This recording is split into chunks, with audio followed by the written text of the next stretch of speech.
Welcome to my channel. ఈ వీడియోలో AP ప్రభుత్వ ఉద్యోగులు మరియు పెన్షనర్లు ఈ ఫిబ్రవరి నెలలో చెల్లించాల్సిన ట్యాక్స్ అమౌంట్ వివరాలు, ఏ వయసు వారు ఎంతెంత చెల్లించాలి అయితే పూర్తి వివరాలు వీడియోలో తెలుసుకుందాము. వీడియోని అయితే ఎక్కడ కానీ స్కిప్ చేయకుండా ఎండ్ వరకు చూడండి, అప్పుడే ఇన్ఫర్మేషన్ పూర్తిగా అర్థమవుతుంది. అలాగే వీడియో చూస్తున్న ప్రతి ఒక్కరు వీడియోకి అయితే లైక్ చేయండి ఫ్రెండ్స్. ఈ వీడియోతో ఉద్యోగ పెన్షనర్ మిత్రులతో అయితే షేర్ చేయండి. కొత్తగా మన ఛానల్ చూస్తున్నారు, సబ్స్క్రైబ్ చేసుకోకుంటే వెంటనే మన ఛానల్ అయితే సబ్స్క్రైబ్ చేసుకోండి. సో దీని ద్వారా నేను చేసే లేటెస్ట్ వీడియోస్ అన్నీ మీ వరకు రీచ్ అవుతాయి. ఇక ఆలస్యం చేయకుండా వివరాల్లోకి అయితే వెళ్ళిపోదాము. Friends, new tax slabs for financial year 2024 to 2025. 0 to 3 lakhs వరకు నో ట్యాక్స్. 3 lakhs నుంచి 7 lakhs వరకు 5%, 7 నుంచి 10 లక్షల మధ్యగా ఉంటే 10%, 10 నుంచి 12 లక్షల వారు 15%, 12 నుంచి 15 లక్షలు మధ్య ఉన్నవారు యాన్యువల్ ఇన్కమ్ 20%, అలాగే అబోవ్ 15 lakhs ఉన్నవారు 30% ట్యాక్స్ని అయితే చెల్లించాల్సి ఉంటుంది. నూతన పన్ను విధానంలో స్టాండర్డ్ డిడక్షన్ 50,000 రూపాయల నుంచి 75,000 రూపాయల వరకు పెంచారు. 2024 బడ్జెట్లో ఐటీ ప్రకటించినటువంటి దానిని బట్టి సెక్షన్ 87A ప్రకారంగా ఆదాయ పన్నుకు లెక్కింపదగు ఆదాయం 7,75,000 రూపాయల లోపు ఉన్నవారికి 25,000 రూపాయల వరకు రిబేట్ అందుబాటులో అయితే ఉంటుంది. ఇక కొత్త పన్ను విధానంలో స్టాండర్డ్ డిడక్షన్ మినహా ఏ విధమైన సేవింగ్స్ అంగీకరించబడవు. పాత పన్ను విధానంలో ప్రభుత్వం ఎలాంటి మార్పులు చేయలేదు. ఫైనాన్షియల్ ఇయర్ ఇది 2023-24లో ఉన్న 3 ఆదాయపు పన్ను స్లాబులు ఈ ఆర్థిక సంవత్సరంలో కూడా వర్తిస్తాయి. పాత పన్ను విధానంలో వ్యక్తికి వర్తించే ఆదాయపు పన్ను స్లాబులు అతడు లేదా ఆమె వయసు మరియు నివాస స్థితిపై ఆధారపడి క్రింది విధంగా అయితే ఉంటాయండి. భారతదేశంలో బడ్జెట్ ప్రతిపాదించిన పన్నుల ఆధారంగా స్లాబ్ సిస్టమ్ ఉంటుంది. జీతం, పెన్షన్ పొందే వ్యక్తులకు ఆదాయ పన్ను స్లాబులు 3 వర్గాలుగా విభజించబడ్డాయి. 60 సంవత్సరాల లోపు ఉండే వ్యక్తులు లేదా హిందూ అవిభాజ్య కుటుంబం HUFలో ఆర్జించేవారన్నమాట. అలాగే 60 సంవత్సరాల నుంచి 80 సంవత్సరాల మధ్య ఉన్న సీనియర్ సిటిజన్స్, 80 సంవత్సరాలు లేదా ఆ పైన వయసు కలిగిన సీనియర్ సిటిజన్స్. సో ఈ విధంగా 3 స్లాబ్లు అయితే మనము చూడవచ్చు. 60 సంవత్సరాల నుంచి ఉండే వ్యక్తులు అనమాట.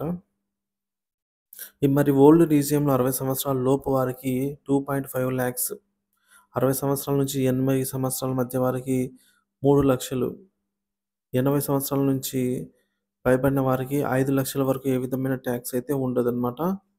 సో 3 విధాలుగా ఈ విధంగా న్యూ రీజియంలో మరియు ఓల్డ్ రీజియంలో ఇన్కమ్ ట్యాక్స్ ఎలా పడుతుంది అనేది కొన్ని ఉదాహరణలు చూద్దాము. 7,75,000 ఆదాయం పైన ఉదాహరణ అండి. న్యూ ట్యాక్స్ రిజియంలో అన్ని వయసుల వారికి ఒకే రకమైన స్లాబ్లు ఉంటాయి. న్యూ రిజియంలో వార్షిక ఆదాయం 7,75,000, స్టాండర్డ్ డిడక్షన్ అనేది 75,000 రూపాయలు తీసేయగా ట్యాక్సబుల్ ఇన్కమ్ వచ్చేసి 7 లక్షలు.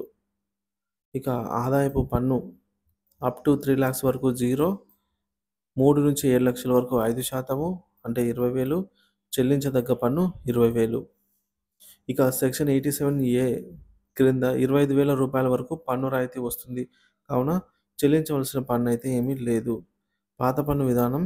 పాత పన్ను పద్ధతిలో స్టాండర్డ్ డిడక్షన్స్ కింద 50,000 రూపాయలు పోగా అదనంగా మనం చేసే సేవింగ్స్ అనుమతించబడతాయి. ఓల్డ్ రిజియంలో సెక్షన్ 87A ప్రకారంగా ట్యాక్సబుల్ ఇన్కమ్ 5 లక్షల రూపాయలు ఉంటే ఆదాయం అనేది 12,500 పన్ను మినహాయింపు అయితే ఉంది.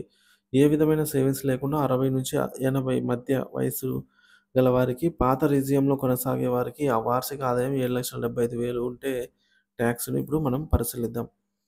సో ఇది మనకు ఓల్డ్ రిజియంలో అండి. వార్షిక ఆదాయం 7,75,000, స్టాండర్డ్ డిడక్షన్స్ 50,000 పోను, ట్యాక్సబుల్ ఇన్కమ్ వచ్చేసి 7,25,000. 60 సంవత్సరాలు పైబడిన వారికి అప్ టు 3 lakhs వరకు 0 ఇన్కము. 3 to 5 lakhs వరకు 5% అనగా 10,000, 5 to 10 lakhs మధ్య వారికి 20% అనగా 45,000. మొత్తం ట్యాక్స్ అనేది ఇక్కడ 55,000 రూపాయలు. దీనికి సెస్ కూడా అదనంగా మనం చెల్లించాల్సి ఉంటుంది. సో అది అదనంగా యాడ్ అవుతుంది. సేవింగ్స్ ఉండి 60 నుంచి 80 మధ్య వయసులో పాత రిజియంలో కొనసాగే వారికి వార్షిక ఆదాయం 7,75,000 ఉంటే పడే ట్యాక్స్‌ను ఇప్పుడు పరిశీలిద్దాం. వార్షిక ఆదాయం 7,75,000, standard deduction 50,000, taxable income 7,25,000. Section eighty C కింద 1,50,000, ఈహెచ్ఎస్ కింద 3,600, ఏటీడీ మెడికల్ ఇన్సూరెన్స్ కింద 25,000, సీఎం రిలీఫ్ ఫండ్‌కు ఒక 2,000 గతంలో చెల్లించాం కాబట్టి. సో, సొంత ఇల్లు లేకపోతే 80 జీజీ అలవెన్స్ గరిష్టంగా 60,000, సేవింగ్స్ మొత్తం 2,40,600, టాక్సబుల్ ఇన్‌కమ్ వచ్చేసి 4,84,500. 60 పైబడిన వారికి అప్ టు 3,00,000 3-5 లాక్స్ మధ్య ఉంటే 5% అంటే రూ. 9,225 వీరు ట్యాక్స్ నుంచి మినహాయించబడతారు. ఓల్డ్ రీజియన్‌లో సెక్షన్ 87 ప్రకారంగా టాక్సబుల్ ఇన్‌కమ్ రూ. 5,00,000 లోపు ఉంటే ఆ ఆదాయం పైన రూ. 12,500 పన్ను మినహాయింపు ఉంది. ఏ విధమైన సేవింగ్స్ లేకుండా 80 సంవత్సరాలు పైబడి పాత రీజియన్‌లో కొనసాగే వారికి వార్షిక ఆదాయం 7,75,000 ఉంటే ఆ పరిస్థితుల్లో ఎంత ట్యాక్స్ పడుతుందని పరిశీలిద్దాం. వార్షిక ఆదాయం 7,75,000, స్టాండర్డ్ డిడక్షన్స్ 50,000, టాక్సబుల్ ఇన్‌కమ్ వచ్చేసి 7,25,000. 80 సంవత్సరాలు పైబడిన వారికి up to 3,00,000 zero tax. 5-10 lakhs వరకి 45,000. సో, మొత్తం ట్యాక్స్ 45,000 45,000 దీనికి సెస్ అదనము. సో, కావున ఆదాయ పన్ను స్లాబులు పాత, కొత్త మదింపులు, ఆదాయపు పన్నులో వివిధ రకాలైన మినహాయింపులు గురించి ఇప్పుడు పరిశీలించి మీకు అనుకూలమైన విధానాన్నయితే ఎంచుకోండి. అధిక ఆదాయపు పన్ను చెల్లించాల్సిన వారు తమ ఆదాయం దాన్ని బట్టి ఐటీ ముందుగానే మదింపు చేసుకొని ఐటీ చట్టం ప్రకారం ఏప్రిల్ నుండి ఐటీ మినహాయింపు చేసుకోవచ్చు. సంబంధిత ఎస్టీఓ గారిని కోరి ఆదాయపు పన్ను మినహాయింపు చేసుకోవచ్చు. కేవలం చివరి 4 నెలల్లో ఐటీ మినహాయింపు వల్ల అధిక ఆర్థిక ఇబ్బందులు ఉంటాయి. కాబట్టి ఈ ఆర్థిక సంవత్సరం ఆదాయపు పన్ను పరిధిలోకి వచ్చే వారందరూ డిఫాల్ట్‌గా న్యూ రిజిన్ పరిధిలోకైతే వస్తారు. అయితే ఆహ్, ఎవరైనా కొనసాగాలి అనుకుంటే సంబంధిత ఎస్టీఓ వాళ్ళకొక వైట్ పేపర్‌పై ఓల్డ్ రీజియన్‌లో కొనసాగుతామని రిక్వెస్ట్ లెటర్ అయితే రాసి ఇవ్వాల్సి ఉంటుంది.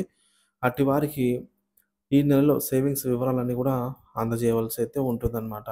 సో, చూసారు కదా ఫ్రెండ్స్, ఎటు చూసుకున్నా కూడా మనకు న్యూ రీజియన్‌లో అప్ టు 7,75,000 వరకు ట్యాక్స్ అనేది మనకు నో ట్యాక్స్ అన్నమాట.